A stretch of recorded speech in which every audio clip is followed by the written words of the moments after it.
சித்ரா பௌர்ணமி. ஒரு நோட்டில் இப்படி எழுதி சித்திரகுப்தரை வழிபாடு செய்யுங்கள். ஆத்ம பலம் ஆயுள் பலம் கூடும். இன்று கடுகளவு தானம் செய்தால் கூட மலையளவு பலன் கிடைக்கும் அப்படின்னு சொல்லியிருக்கோம்.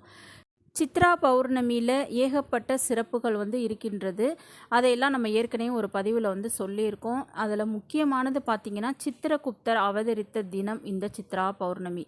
அன்றைக்கு நம்ம சித்திரகுப்தரை வழிபடுவதன் மூலம் நமக்கு ஆயுள் கூடும், நோய் நொடிகள் வராது. மேலும் நல்ல எண்ணங்களும் நல்ல செயல்கள் செய்யணும் அப்படின்றதும் நம்மளுக்கு தோன்றும். அந்த தீய செயல்களோ தீய எண்ணங்களோ நம்மளுக்கு தோன்றாது. அதனால தான் அன்றைக்கு சித்திரகுப்தரை வழிபாடு செய்யணும் அப்படின்னு சொல்லப்படுகின்றது.